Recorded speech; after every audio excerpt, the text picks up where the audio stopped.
Puji Tuhan, Shalom Bapak Ibu yang dikasih Tuhan, selamat pagi.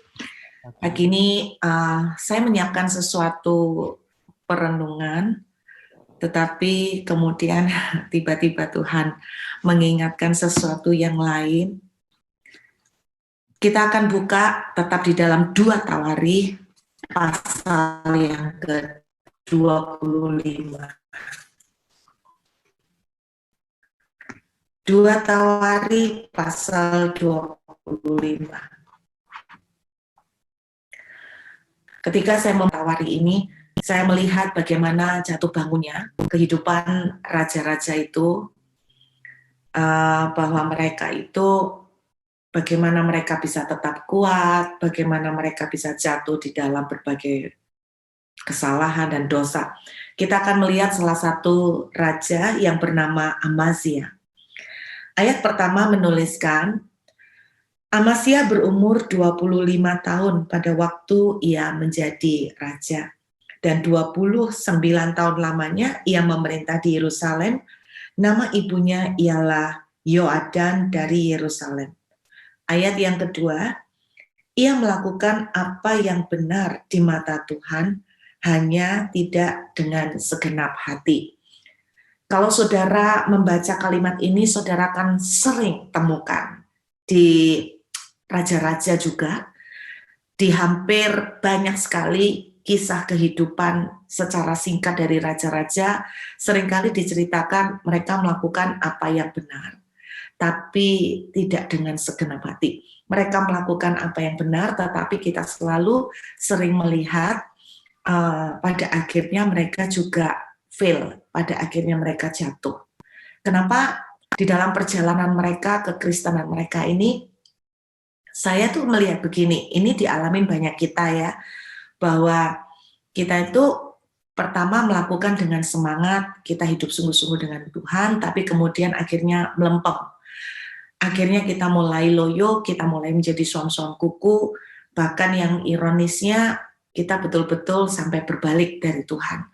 Dan itu bukan 1-2 orang, tapi kita cukup familiar dengan cerita-cerita seperti ini. Dan ini rupanya yang menjadi tren yang terjadi juga pada raja-raja.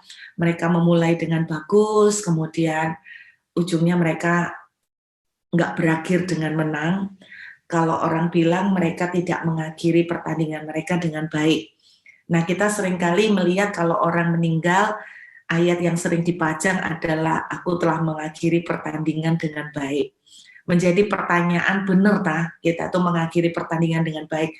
Karena banyak sekali raja-raja yang seperti Amazia ini bukan sesuatu yang baru, tapi Anda akan temukan itu.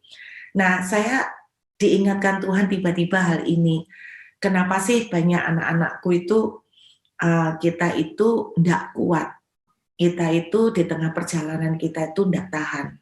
Kenapa kita itu tidak usah sampai jauh-jauh ke dosa perzinahan, enggak. Tapi kita itu yang tadinya berapi-api, on fire, kemudian dalam perjalanan makin kesananya makin hambar, makin suam-suam, makin dingin. Masih ke gereja, tapi semangat dan fire-nya tidak seperti waktu muda. Waktu muda semangat melayani, cinta mula-mula, orang bilang makin kesananya cinta mula-mulanya makin berkurang, bahkan tambah lama tambah hambar. Nah, Tuhan mengingatkan hari ini. Kenapa ini sering terjadi? Kita akan melihat lagi ya, saudara. Saya tunjukkan dulu ayat yang ketiga. Segera sesudah kuasa kerajaan itu kokoh di tangannya, dibunuhlah pegawai-pegawainya yang telah membunuh raja, yaitu ayahnya. Tetapi anak-anak mereka tidak dihukum mati olehnya, melainkan ia bertindak sesuai dengan apa yang tertulis dalam Taurat. Janganlah ayah mati karena anaknya, janganlah juga anak mati karena ayahnya, melainkan setiap orang harus mati karena dosanya sendiri. Kalau saudara perhatikan bahwa dia betul-betul nurut sama firman Tuhan. Nggak boleh anak itu menanggung dosa orang tua, dia nurut banget, dia taat.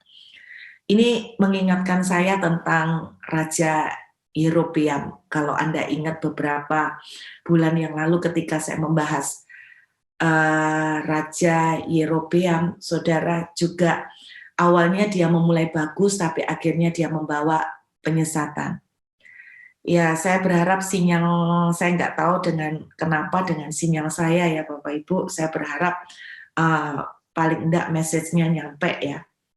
Saya ajak kita langsung lompat ke ayat yang ke-7.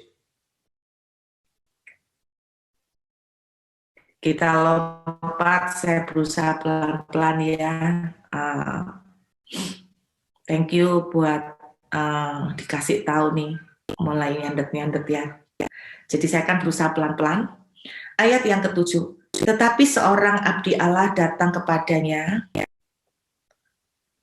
dan berkata, "Ya Raja, janganlah tentara Israel dibiarkan bergabung kepada Tuanku, karena Tuhan tidak menyertai Israel, yakni semua Bani Efraim ini." Saudara, satu kali pada waktu Amasya mau menghadapi peperangan, dia merasa kurang pede dengan jumlah tentaranya, lalu dia membayar saudara-saudara, ya ini sebetulnya dia membayar tentara dari bangsa Israel. Nah ini kan sebetulnya saudara seperguruan, tetapi ternyata Tuhan itu tidak suka. Tuhan bilang, aku nggak akan menyertai kamu kalau kamu melibatkan orang Israel. Loh, emangnya Amasya ini orang apa? Dari kerajaan Yehuda. Saya bilang kan kerajaan Israel terpecah dua, yaitu Yehuda dan kerajaan Israel Utara. Kalau Yehuda ini sering disebut Israel Selatan. Jadi ini kayak Korea Utara, Korea Selatan ya. Lalu Tuhan itu bilang, aku tidak suka kamu melibatkan tentara dari orang-orang Israel karena aku tidak berkenan sama mereka. Saya sempat mikir ya, kenapa kok Tuhan tidak berkenan sama orang Israel Utara? Saya waktu membaca rangkuman dari raja-raja, semua raja Israel itu, yang raja Israel Utara, itu dari awal sampai akhir nggak ada yang takut sama Tuhan. Semuanya jahat. Kalau Yehuda masih jauh lebih lumayan, masih banyak yang takut Tuhan. Contohnya Amasya, walaupun akhirnya gagal mengakhiri dengan baik. Nah, ceritanya waktu Tuhan nyuruh untuk mensortir, mengeluarkan kembali orang Israel yang sudah terlanjur di air, Amasya itu tanya begini, lihat ayat 9. Lalu kata Amasya kepada abdi Allah, bagaimana dengan 100 talenta yang telah kuberikan kepada pasukan Israel? Jadi dia udah kadung mengeluarkan duit. Saudara pernah enggak udah terlanjur mengeluarkan duit? Terus kemudian Tuhan bilang, Tuhan dapat memberikan lebih daripada itu kepadamu.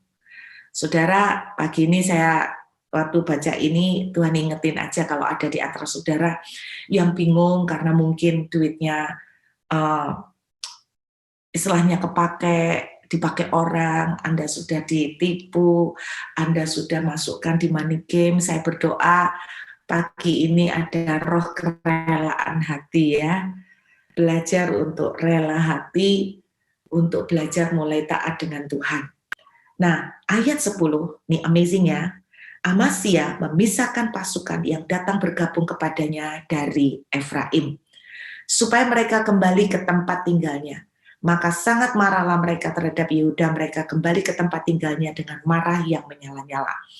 Jadi Amasya sampai bela nih berani bayar harga, kehilangan duit 100 talenta, juga orang-orang Efraim jadi marah dan nantinya nyerang mereka balik. Amasya berani mengambil risiko ini untuk taat sama Tuhan. Tetapi konyolnya, kita lihat ayat 14. Konyolnya saudara, ayat yang ke-14. Ketika Amasya kembali, setelah mengalahkan orang Edom, jadi musuhnya orang Edom waktu itu, ia mendirikan para Allah Bani Seir yang dibawanya pulang sebagai Allahnya. Ia sujud menyembah kepada Allah-Allah itu dan membakar korban untuk mereka. Saya waktu membaca ayat ini bingung, Bapak Ibu. Saya mikir gini, kok bisa ya? dia ini barusan mengalami kemenangan yang gila banget. Mengalahkan orang Edom ketika dia belajar taat dengan suara Tuhan untuk tidak memakai tentara Israel. Dia nurut dan dia melihat kemenangan. Jadi kan dia itu paling enggak tahu bahwa Allah yang dia sembah itu Allah yang hebat. Kok bisa dia itu mengalahkan orang Edom? Kok bisa Allahnya orang Edom disembah sama dia? Nah ini konyol. Kalau buat saya tuh mikirnya gini, kan jelas-jelas orang Edom itu kalah. Lah kalau orang Edom itu kalah, kan berarti Allahnya orang Edom tidak sehebat Allahnya yang dia sembah. Tapi kok bisa-bisanya Amasya ini jatuh, beralih hatinya dengan menyembah Allahnya orang Edom. Itu yang menjadi kebingungan saya, saudara. Kok bisa Allah bangsa yang dikalahkan malah disembah? Ini yang saya cari tahu kenapa Amazia itu bisa jatuh seperti ini. Ada dua hal yang Tuhan ingatkan sederhana pagi ini ke saya. Sebetulnya saya tidak planning untuk membagikan ini, tapi ini Tuhan ingatkan kembali. Ada dua hal yang Tuhan ingatkan kenapa orang Kristen seringkali dalam perjalanannya mengiring Tuhan itu fail. Nggak sampai garis akhir, nggak konsisten. Yang pertama, kalau Anda baca di ayat ke-9 tadi, kalimat pertama perhatikan. Lalu kata Amasya kepada abdi Allah. Perhatikan lagi ayat 7. Tetapi seorang abdi Allah datang kepadanya. Hal pertama yang Tuhan ingatkan, akibat dari kejatuhan, penyebab dari kejatuhan Amasya. Yang pertama, Amasya itu tidak pernah dengar sendiri Tuhan berkomunikasi atau berbicara dengan dia. Semuanya melalui abdi Allah. Kalau zaman sekarang, semuanya lewat pendeta. Amasya tidak pernah mengalami sendiri secara langsung dengar Tuhan bicara. Tidak pernah dengar langsung Tuhan yang ngomong sama dia. Berbeda sekali dengan Daud. Daud rupanya sering sekali ada banyak ayat yang membuktikan bahwa Daud itu sering sekali mendengarkan sendiri Tuhan berbicara. Dan kita lihat hidup Daud mengakhiri pertandingan dengan baik. Amasya tidak pernah dengar sendiri Tuhan bicara. Saya tunjukkan kepada Bapak Ibu salah satu contoh orang lain yang tidak pernah dengar sendiri Tuhan bicara. Kita lihat Kitab Kejadian pasal yang ke-18. Kejadian pasal 18. Lihat ya. Mari perhatikan Kejadian 18. Ayat yang ke-12. Kita langsung lompat ayat 12. Jadi tertawalah Sarah dalam hatinya dan lanjut umurnya, dan Sarah telah mati haid. Saudara, ayat ini bilang ketika Sarah itu dengar dari balik pintu, dari balik tembok katanya, ada malaikat Tuhan yang datang dalam wujud manusia kepada Abraham dan bilang, tahun depan istrimu Sarah akan punya anak. Nah, Alkitab menuliskan Sarah ketawa. Kenapa Sarah ketawa? Karena jelas Sarah merasa nggak mungkin itu terjadi. Nah, saya ajak Anda mundur seketika ke Kejadian 16. Sejenak ke Kejadian 16. Abraham, engkau tahu Tuhan tidak memberi aku melahirkan anak. Karena itu baiklah hampiri hambaku itu. Mungkin oleh dialah aku dapat memperoleh seorang anak. Sarah adalah oknum yang membawa kejatuhan sehingga terjadilah Ismail. Sarah inilah yang menjadi otak dari perencanaan sehingga mereka tidak bisa menunggu dengan setia munculnya Ishak. Kenapa Sarah dan bukan Abraham? Sederhana, karena Sarah imannya tidak kuat. Sarah tidak percaya mungkinkah dia itu bisa punya anak. Kenapa Sarah bisa goyah seperti ini? Karena Sarah tidak pernah dengar Tuhan sendiri ngomong. Semua selalu lewat Abraham. Semua lewat Abraham. Abraham cerita sama Sarah.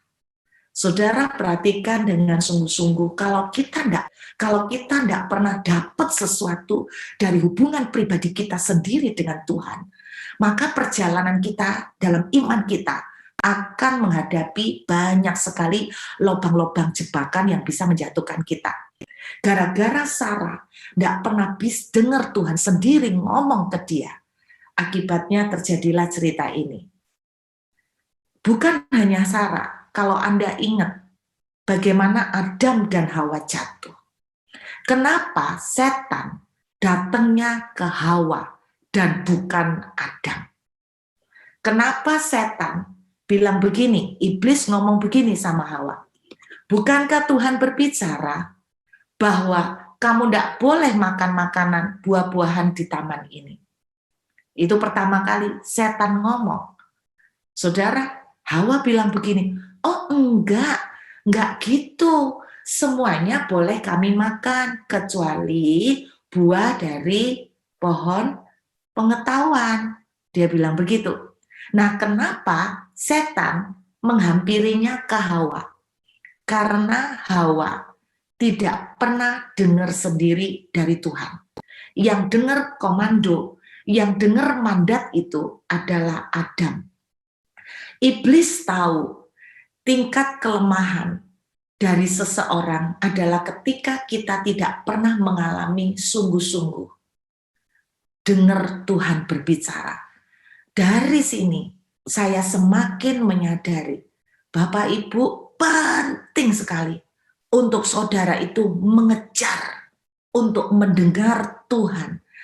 Ketemu dalam hubungan pribadi dengan Tuhan, betul-betul mengalami itu dengan Tuhan secara pribadi. Anda harus mengejar yang namanya dengarkan Tuhan. Yesaya menuliskan begini, kalau kita mendengarkan Tuhan, saya sering cuplik ayat itu Yesaya 55, dengarkanlah aku, maka kamu akan menikmati sajian yang lezat. Berarti kalau kita terjemahkan tidak mendengarkan Tuhan, maka kita tidak akan menikmati sajian yang lezat. Dengarkan Tuhan, saudara. Karena itu pagi ini saya ingin mengingatkan, penting saudara itu ngejar. Namanya ngejar, Tuhan bilang kejarlah karunia-karunia roh. Kalau Tuhan bicara kejarlah karunia-karunia roh, saya ingin mengingatkan kembali kepada saudara pagi ini. Kejarlah sampai level hubungan saudara dengan Tuhan. Saudara akan menangkap pewahyuan Tuhan. Saudara akan mendengar Tuhan berbicara dengan satu dan lain cara. Saudara akan menangkap suara Tuhan dengan berbagai cara. Kalau kita mengandalkan suara Tuhan lewat orang lain, kita tidak akan kuat. Kalau kita mendengarkan suara Tuhan lewat orang, kita akan bisa disesatkan, kita akan bisa diganggu oleh iblis dengan jatuh, kita akan bisa dibengkokkan. Kejar saudara, pagi ini ingat baik-baik, kejar untuk bisa dengar Tuhan. Kalau Anda bayar harga, kalau Anda membayar harga untuk datang doa pagi, saya melihat banyak yang sudah rutin beberapa tahun ini. Tidak pernah bolong, jarang bolongnya. Kalau Anda berani bayar harga itu, mari jangan levelnya sampai di sana. Kejar lagi sampai level, aku itu mau mendengar Tuhan. Aku itu mau belajar untuk mengerti Tuhan maunya apa. Aku mau belajar untuk menangkap kehendak Tuhan itu apa. Tuhan, mungkin aku ini bodoh, tidak ngerti bagaimana dengarkan Engkau. Ajari aku, bimbing aku dengan cara apapun yang Tuhan pakai. Tolong aku, sehingga ketika Tuhan berbicara kepadaku, pakailah Tuhan dengan cara yang aku mampu untuk mengerti. Beri aku kemampuan untuk mengerti sinyal-sinyal dari Engkau. Beri aku kemampuan untuk menangkap sinyal daripada Engkau, sehingga aku bisa berjalan sesuai dengan yang Tuhan mau. Kejar pagi ini target yang pertama. Yang kedua, kenapa Amazia itu jatuh? Sama seperti raja-raja yang lain, sama seperti banyak tokoh-tokoh yang lain. Yang kedua, karena Amazia tidak, istilahnya itu gini, karena akibat dia mendengarkan dari abdi Allah, jadi mendengarkan dari abdi Allah, dia tidak ngalamin sendiri Tuhan. Amazia tidak dalam tanda kutip semuanya mengandalkan abdi Allah zaman perjanjian lama. Ya kita bersyukur dalam perjanjian baru kita tidak seperti itu. Dalam perjanjian lama semua bergantung sama abdi Allah. Tetapi kalau dibilang begitu, buktinya Daud itu bisa ngalamin sendiri berjumpa dengan Tuhan. Apapun yang ditulis passion untuk ngalamin sendiri secara real, memiliki passion untuk ngalamin Tuhan sendiri secara pribadi. Saudara, ini yang mempertemukan saya sama Nita. Saya ini ngelihat Nita ini punya satu passion yang seperti ini. Kalau Anda pasti sering dengar Nita kalau kesaksian. Waktu ketemu saya, dengar saya khotbah, dengar cerita saya, satu yang dikejar sama Nita itu bukan begini, aku mau dinubuati sama Bu Ruth, dia bukan begitu. Yang saya lihat dari Nita itu gini, Tuhan, kita ini punya Tuhan yang sama gitu loh. Kalau Tuhan itu bikin Bu Ruth itu ngalamin gitu, aku ya mau. Jadi saudara miliki satu passion sampai pada tingkat di mana saudara itu mau ngalamin berkati kayak apa. Aku tuh mau loh ngalamin kayak gitu. Kok bisa ya? Bisa ngalamin tiba-tiba ketemu seperti begini. Kok bisa tiba-tiba dapat berkat kayak gini. Orang yang nggak dikenal bisa seperti begini. Dia itu bukan cuman kepengen ngalamin, tapi yang saya lihat dia itu passionate banget, ngejar banget untuk di dalam perjalanannya dengan Tuhan itu dia betul-betul ngalamin real apa yang dia dengar, apa yang Alkitab tulis. Saudara harus punya passion seperti ini. Tuhan, lah kok enak ya Bu Ruth ini kayak terus dia tuh cerita, kalau Bu Ruth ini cerita anak rohani ini tuh ngalamin seperti begini-begini. Tuhan, aku ini ya anakmu loh. Aku tuh pengen ngalamin seperti itu. Saudara, ini yang harus kita punya. Sebab apa? Kalau saudara tidak ngalamin sendiri sama Tuhan, saudara istilahnya bukan ngalaminnya itu seperti Ayub bilang begini, selama ini aku kenal Tuhan dari kata orang. Gitu loh. Saya bilang sama saudara, Tuhan itu bisa bikin mujizat. Sampai Tuhan itu buka pintu yang tidak ada sekalipun. Saudara cuman mungkin gini, aduh Tuhan tuh hebat ya, Tuhan dahsyat, aku ya kepengen ngalamin. Saudara cuman kepengen ngalamin, tapi saudara itu nggak ngejar banget. Tuhan, aku ini loh anakmu. Sama Tuhan ya. Kalau Tuhan bisa bikin seperti itu, aku ya mau ngalamin ini. Bukan Bu Ruto. Amin saudara. Dan saya berdoa, ini yang menjadi passion Anda. Ayub bilang, namun mataku sendiri. Kenapa Ayub bilang, mataku sendiri melihat engkau? Karena selama ini dia cuma dengar dari abdi Allah. Karena selama ini dia cuma dengar dari khotbah. Karena selama ini dia cuma dengar dari sharingnya orang. Tapi ketika Ayub ketemu dengan Tuhan, dengar Tuhan bicara, berdialog dengan Tuhan, dan ngalamin perjumpaan dengan Tuhan, maka itu yang akan membuat Ayub kuat. Amin, saudara. Anda harus punya istilahnya benar-benar punya ambisi yang seperti itu, ambisi yang kudus. Saya bilang itu ambisi yang kudus. Saudara harus meminta, sungguh-sungguh mengejar untuk ngalamin pribadi. Ini saya kasih contoh ya, dampak kalau kita tuh ngalamin pribadi. Saudara, satu kali secara singkat seseorang mengantarkan saya pulang dan saya tidak pernah nyangka ternyata orang ini ateis. Sepanjang perjalanan, dia itu bisa menunjukkan kepincangan-kepincangan istilahnya menurut dia, kekurangan-kekurangan yang ada di Alkitab, ketidakcocokan yang ada di firman Tuhan. Saudara, gampang kalau mau cari kayak gitu tuh, gampang banget kalau tinggal cuma ngeritik. Lalu setelah dia mengungkapkan itu, dia tuh cuma tanya satu pertanyaan yang sebetulnya kalau kita tidak bisa jawab, kita mati kutu. Dia itu cuma ngomong gini, nah ibu sekarang bisa lihat bahwa Alkitab itu nggak ada yang cocok. Banyak ketidakpasan yang ada di Alkitab. Kok mau-maunya ibu itu jadi pendeta?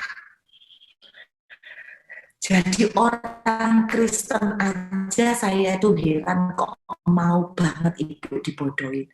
Kok mau banget ibu, ini loh bikinannya orang. Buktinya apa ini bikinan manusia? Banyak yang nggak cocok kok yang ditulis di Alkitab. Dia benar-benar beda Alkitab tuh gila banget. Saya kalau disuruh debat nggak sanggup. Karena dia betul-betul bisa mengekspos doktrin dengan gila.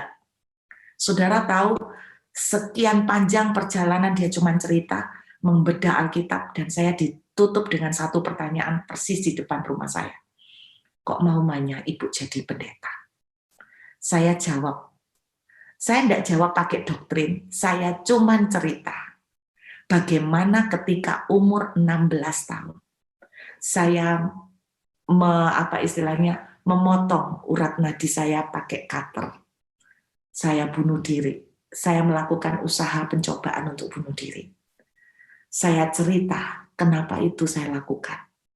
Dan ketika saya memotong urat nadi saya, darah memuncrat keluar. Saya cerita itu.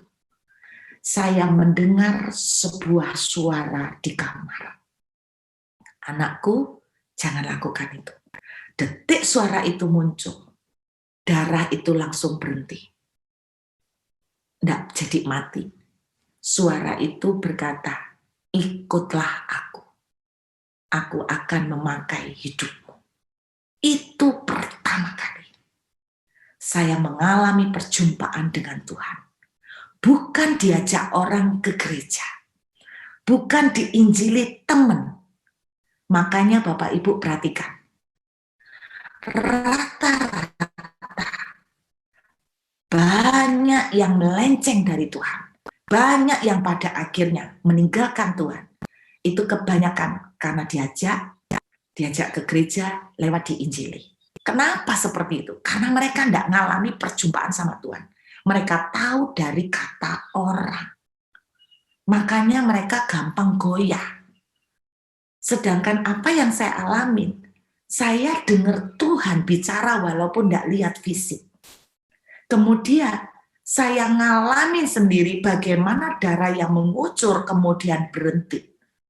Dan Tuhan berkata begini di kamar saya, ikutlah aku.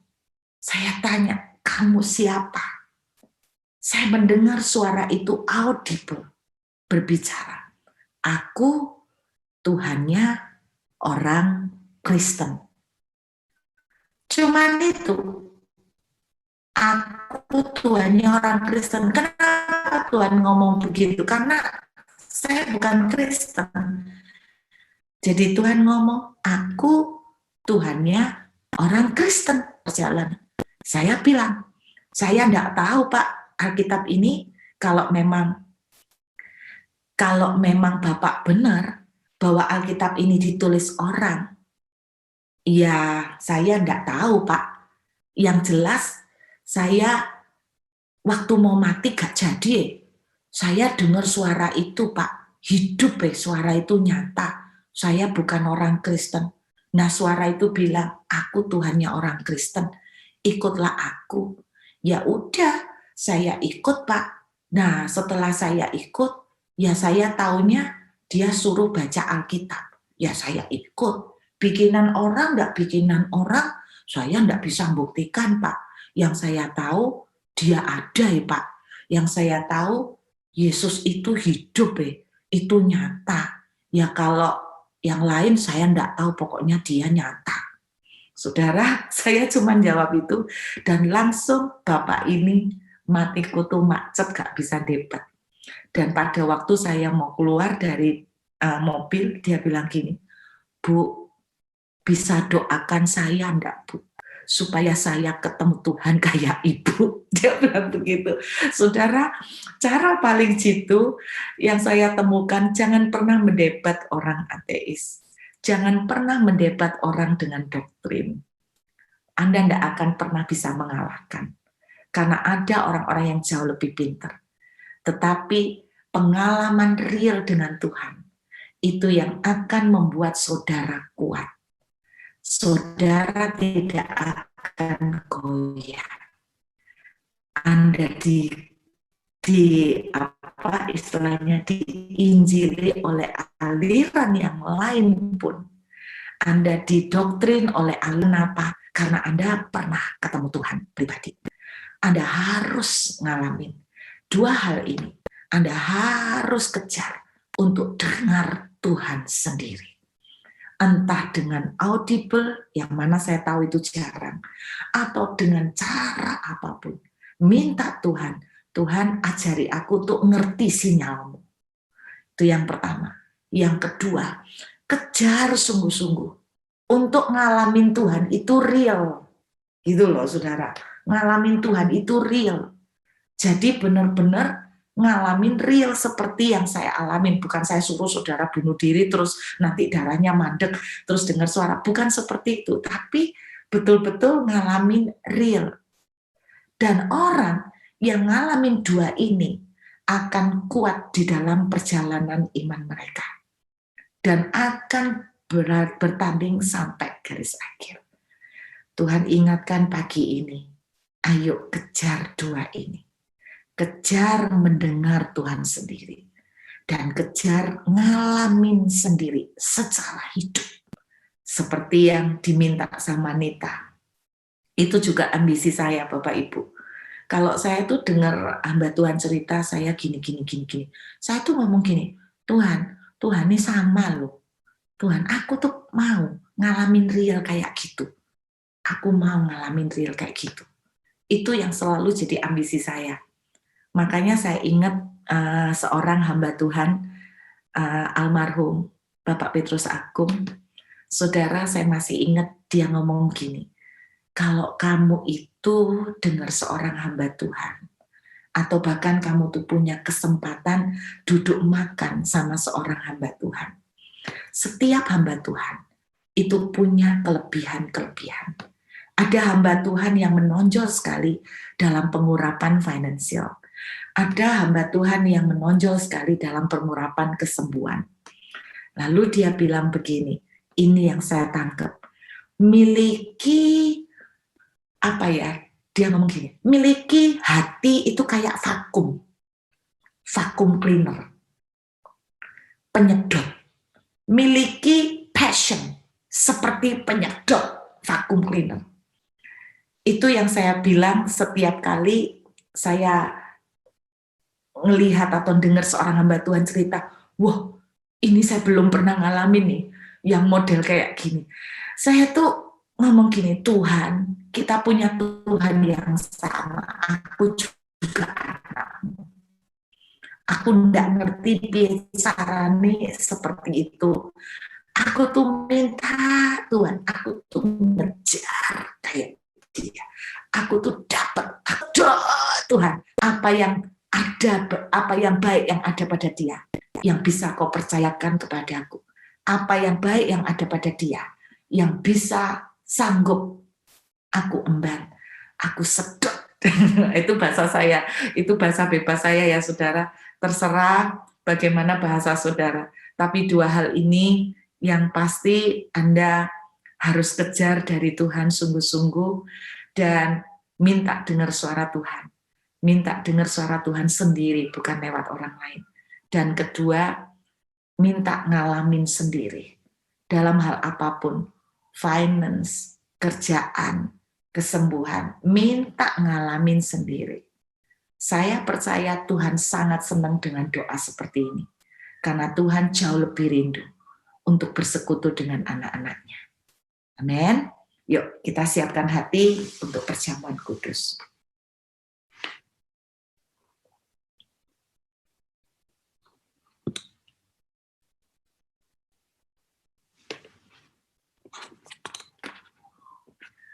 Haleluya. Bapa, terima kasih buat pagi hari ini. Kami bersyukur buat anugerah. Kami percaya dua hal ini bukanlah sebuah doa yang Tuhan tidak suka. Karena kami tahu Engkau lebih rindu bersekutu dengan kami. Tuhan, kami mengangkat roti ini, inilah bukti bahwa Tuhan lebih rindu untuk dekat dengan kami. Oleh tubuh-Mu yang dipecah-pecah, kami menjadi milik-Mu. Kami menjadi anak-Mu. Tubuh-Mu dalam kami. Kami dibangkitkan di dalam Kristus, menjadi satu dengan Tuhan Yesus. Kami terima dengan ucapan syukur. Dalam nama Yesus, mari kita makan dengan iman. Haleluya.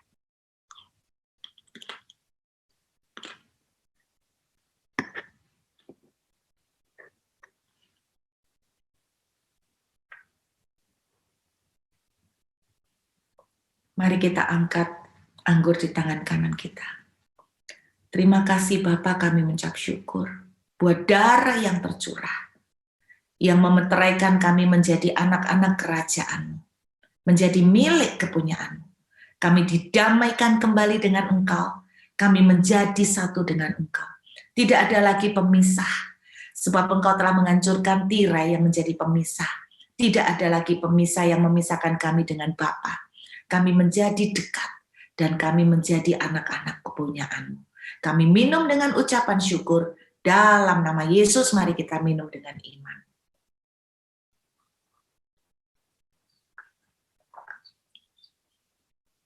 Terima kasih Bapa, kami ucap syukur meteraikan firman-Mu pagi ini menjadi kekuatan dan rema bagi kami.